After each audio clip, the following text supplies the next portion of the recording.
Good morning, Edward Dumancas and a cup of tea. Um, I wasn't going to have this episode today, but I thought after yesterday's experience, I thought I should at least come out and give you my opinion on how things turned out. Anyway, yesterday was our very first online streaming. It was a training video for those who have not seen it. Anyway, it was an opportunity. Actually, ultimately, that was the goal, was to provide some training online, since our school, like many others, most, if not all, are closed, and other schools are doing the same. And so, but with that came this Wing Chun and a cup of tea as a supplement to the training videos, an opportunity for you to have a little bit more insight of who I am, and a little bit more about our school and the art of Wing Chun that we study. Anyway, the experience yesterday started off on the wrong foot. I'm very new to, I guess you would call this blogging. I'm very new to this. I'm not very familiar with all the useful tools that are available to me. So I'm learning on the fly here, and I'm sure it's very noticeable on your end. Anyway, we did a live stream via Zoom, and the same way I'm filming this here. And we had some unfortunate characters who think it's okay to hack in and draw, unfortunately, some profanity on their computer. There were some female faces that were on there too. I don't know who they are and what relationship they have with at least a couple of young women that they showed. It's unfortunate.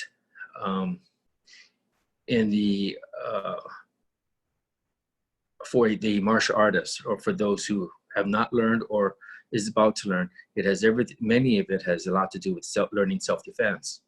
In which case, you learn definitely the value that's taken away is definitely knowing how to deal with someone who confronts you. Sometimes the only option is a use of force. Many other times there's other avenues to get away and stop the forward aggression. Yesterday's situation with these guys or people that came online is no different from a personal assault to someone out in the street. I mean, first of all, it was not warranted. Had we wanted something like that, we would have asked you. And so, unfortunately, people like that will always come in and get involved. And as one of the guys that I trained with sent me an article late last night, telling me, the article basically said that this is going on a lot on Zoom. And some of these meetings are like important meetings for major corporations. And I'm not too sure what's gained in all this, right? Because there are people's livelihoods that could be at stake here. And if it's okay, if you feel that it's okay, and I'm speaking to those that, if you're listening, that it's okay to do this, I hope in your lifetime, such aggression, whether it's physical, online, is not posed to you. So, or maybe you won't know someone that would have to deal with something like this. But we got through. As soon as it wasn't as soon as we could have, Unfortunately, some did get through. Some of that media that they were putting out did get through, but we did stop it. And at that point made some changes to correct or prevent that from happening. And then we recontinued the video. And so if you haven't seen any of that, the very first, it was about 2 minutes, I think. I'm really not too sure. I extend my humble apology to you. I also want to apologize those behind the scene that have been helping me through this. There's a lot of work that's been put in, a lot of effort, and on some aspects it's a little embarrassing, but I'm very thick-skinned here, so I can easily move on. But in any case, I apologize to them too, because they have made a huge effort in helping me get through this. But that leads me to, I was up late and thinking about, reflecting upon the situation that we, myself, those who witnessed it, had to deal with. And it also made me reflect back into my years of training. Now, I've mentioned that I was I was a Japan International, Tai Chi Tonglong, Thai Mantis is the name of the school. And then with the Wing Chun school in Hawaii. There's actually a few other schools I've been involved in, but not necessarily important to mention, at least by name. But I'll share them with you because I think, not their names, but I'll share with you some of the incidences that occurred that brings me to you today. After yesterday's incident, I had to ask myself, what makes up a good school? You know, there's a debate about, on the student side, is the instructor a good instructor? What is a good instructor? And for the instructor, especially those that are out there, that this is their bread and butter, right? This is how they make their income. They question the commitment and dedication of their students because maybe they come and go as they please. Years ago, I'm not sure if this is it is the way it is today, but years ago there were schools out there that would charge you like a minimum of 2 years, and whether you quit or not, if it was your parents or if it was you that made the commitment contractually, that you would have to continue making payments. And I think that had gone through courts. So I don't believe that that is the case today. But there are many schools today that still try to maintain a long-term commitment, 1 year, 2 years. I don't know. I don't know because I don't do that. I am one of those schools, and there are many, that you pay as you come. Of course, there are expectations of when payment should be made. You make, everything is month to month for me. So, but if you train the very first training day of the month, you are expected to make payment, not to make payment the last day of the month, or train the first couple of times and decide not to show up. However, having said that, there are a lot of instructors out there that really depend on that income and make judgment of their students for lack of attendance, which equates to lack of payment. So I'm going to speak from the student side first, because even till today, even as I teach, I am still a student. I'm still a student of the art of Wing Chun as a martial artist. I am still a student. I learn something every day. I get new students who ask me unique questions, and that teaches me a lesson for that moment, because I have to think about the question. So anyway, so from the student's perspective, what are some of the things that are necessary for you to know that you're in a good school?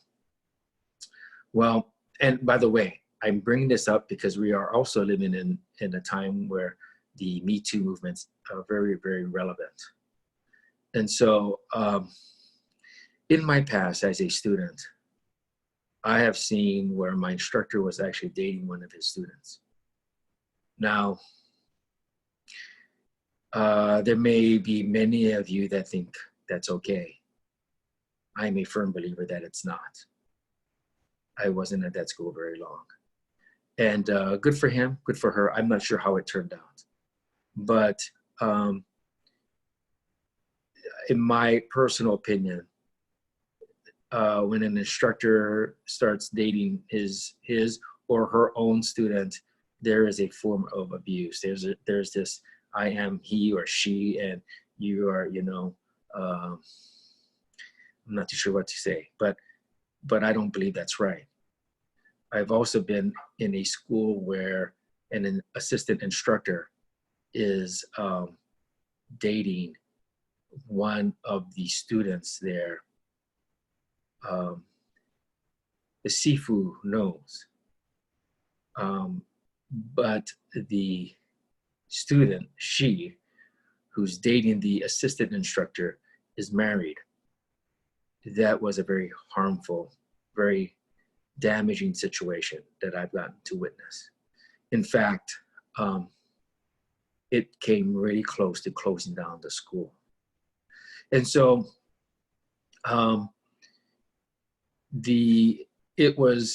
it's hard on the instructor because he or she may not know that this is going on, right?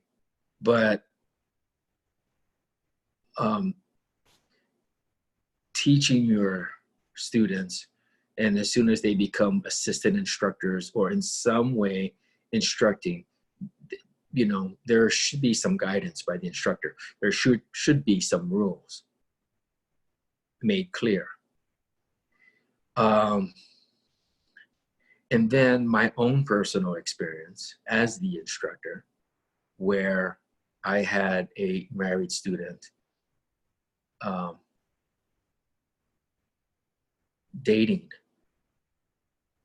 one of our female students. And when I found out, and how was I notified was she confronted me. There's no need for me to mention any names. If you're watching, you know that I'm talking about you. But anyway, as soon as I found out, I confronted him and kicked him out of the school. And I did that because, one, I don't believe in Kung Fu brothers, Kung Fu sisters, Karate brothers, whatever the MMA, it doesn't matter to me. I don't believe in that you should be dating within, another student within your own school. First of all, your school is probably not that large, and there are many more people you can go out and date, right? And then you have this added drama that the school needs to deal with. So, but he was married.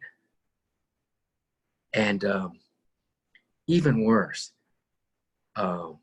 he had asked a favor of me, which I gladly did, and to help him out, only to find out that this married man is, when the wife is out, is seeing this other student of mine. And they're both guilty. She's just, she's not the innocent bystander in all this. She is just as guilty as the married guy. And so, for the woman's side, I bring this up, I hope, when you do go, because I'm going to recommend highly, go out and get some training. It doesn't matter what school. Don't need to come to me. Don't need to be a Wing Chun school. Just go out and learn something, right? Everyone has the excuse that they're too busy. That's nonsense. And You just have to make the time. And in time, you'll find, if you're at a good school, that maybe you might enjoy it, right? Anyway, so my own personal experience, at least for women, go out, go get some training, observe, maybe even ask questions, to the owner, to the instructor. What, is it okay that people date here? The answer should be no. Flat. There shouldn't be any thought. The instructor should be thinking, well, let me think about this. Right now, the answer should be no. Another obvious thing to look for. Now, I think I told you in episode 1 that when I came across the Thai Manta school, there was a crack in the mirror, a hole in the wall, and that was the place for me to be. That's not necessarily what everyone should be looking for. That was what attracted me. And I knew what I was getting myself involved in, that there was probably going to be some violence in the school, and there was. But that's not for everyone.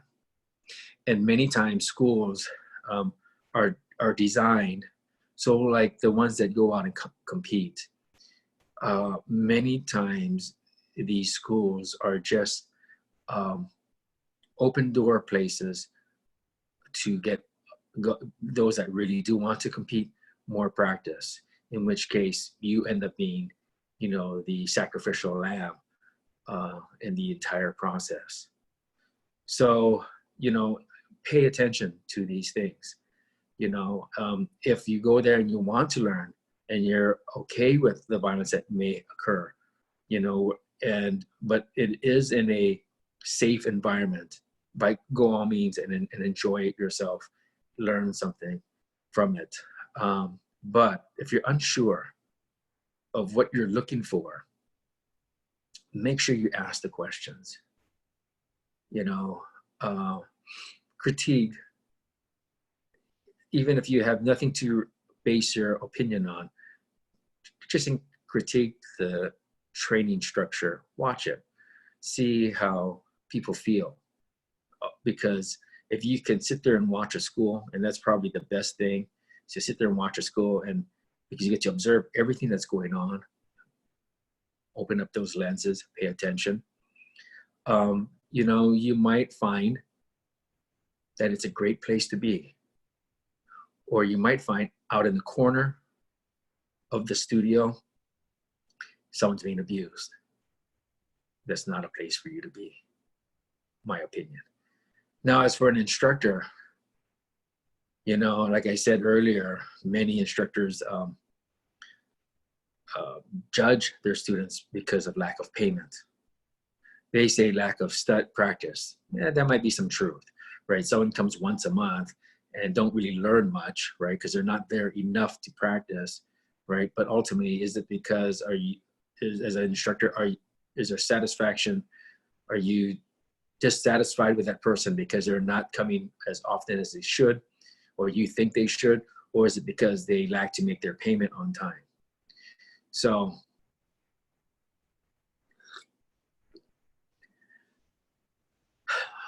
my thing to you is this. If you have to make a living teaching someone how to punch, you are probably going to be compromising a lot, whether it's the human factor, students that come into your school, the training that's given, or even the way you're doing it for the sake of making that penny, right? So we all have, I have rent to pay as well. And just because I have another job, a job that pays my income, does not mean that makes me a better instructor. It's just that I am not, whatever I do get paid for the school is just enough to pay for the school, and I have nothing else more to gain. I'm not looking for fame. I want everyone to succeed as instructors, as long as you're good instructors. Then make sure you're taking care of your students. And how do you do that? I'm going to go back to the very first portion of it, talking about the students' eyes and the abuse that instructors do by either dating their students or allowing their assistant instructors date their students. I'm going to tell you right now, that's a no-no. And if there are people that are, women that are going into your school and they see that, they should quit.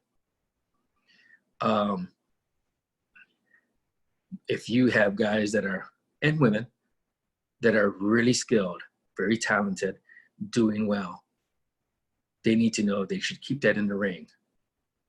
They should know that they should keep those skills for training only, because it's easily impressed upon someone who's new, who doesn't have the talents that this person may have in your school.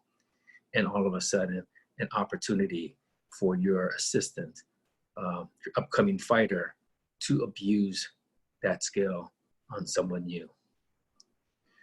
So anyways, it's kind of a serious topic, and I hope people are watching, and I want to hear dialogue. I don't care if you give me slack about what I just said. I think I speak from the heart. I call it what it is.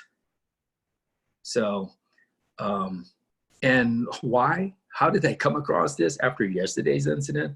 Is because I start to think about the 4 guys that have been helping me. I have more than 4 students. Not everybody has the same computer skills. Actually, I don't really know much about the computer skills about all of my students. I'm sure that they're all beyond me. I'm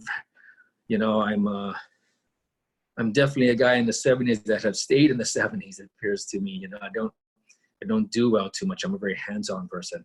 You ask me to go tear apart a car, I'm pretty good at.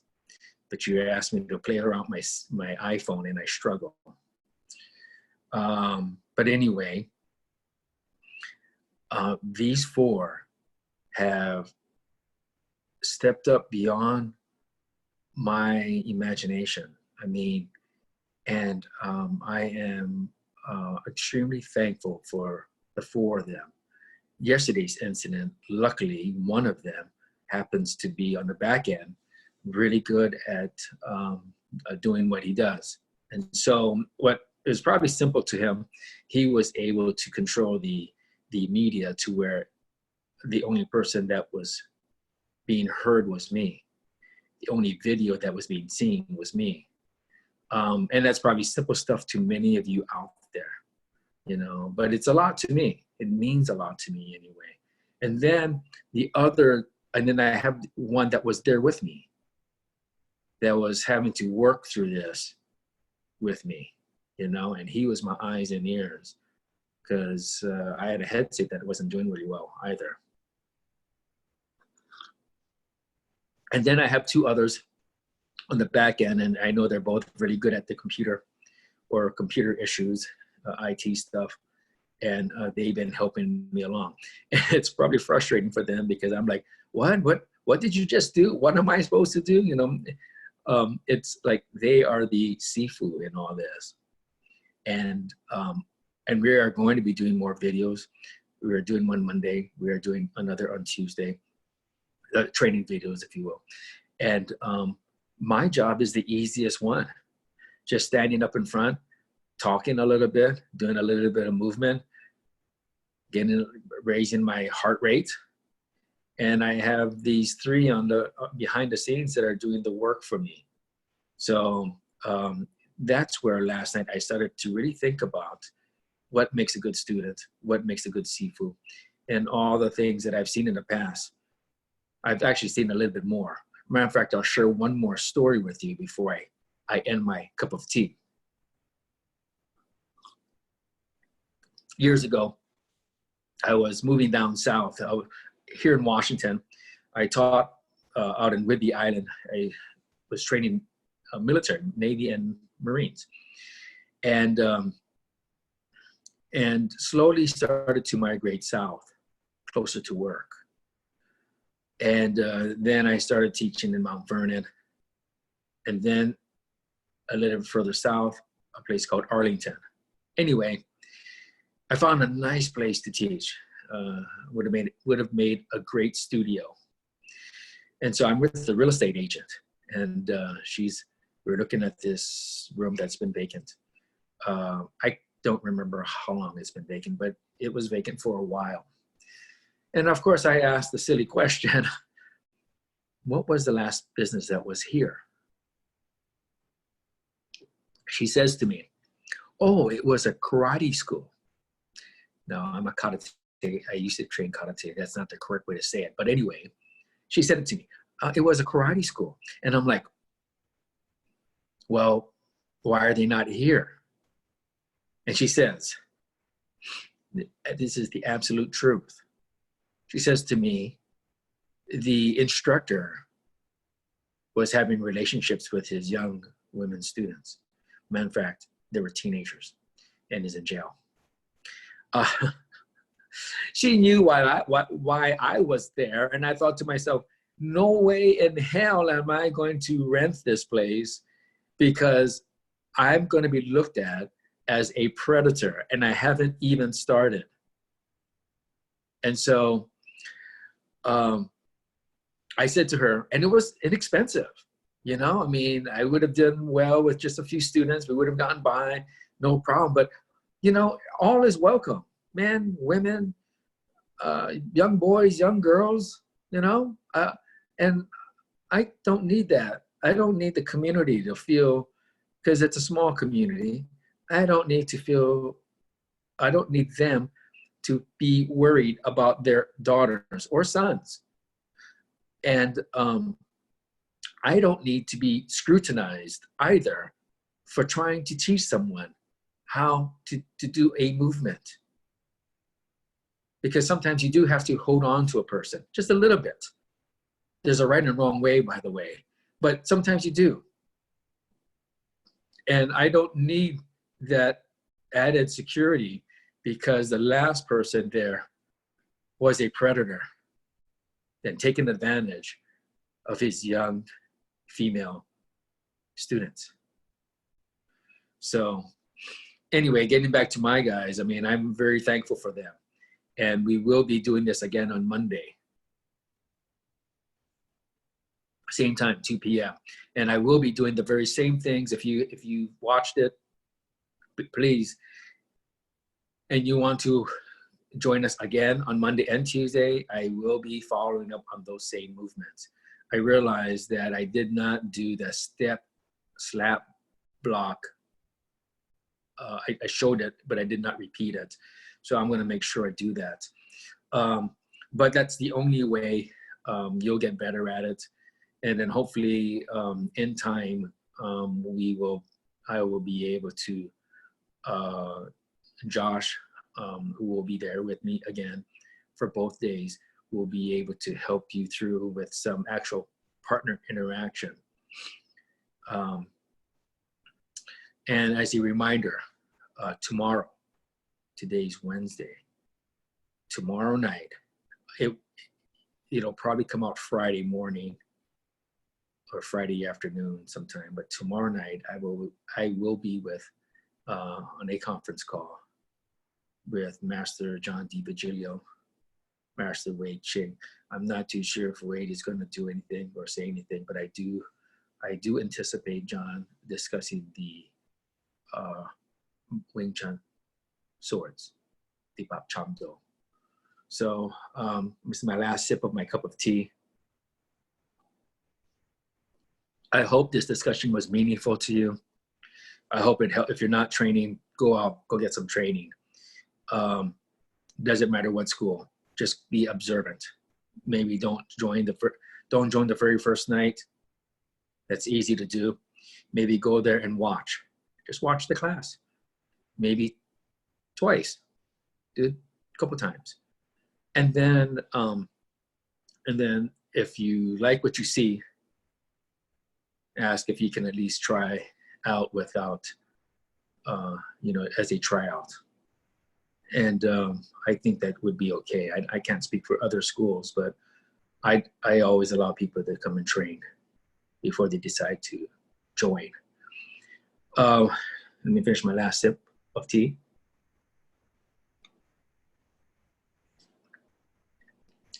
Edward Dumancas, Wing Chun and a cup of tea.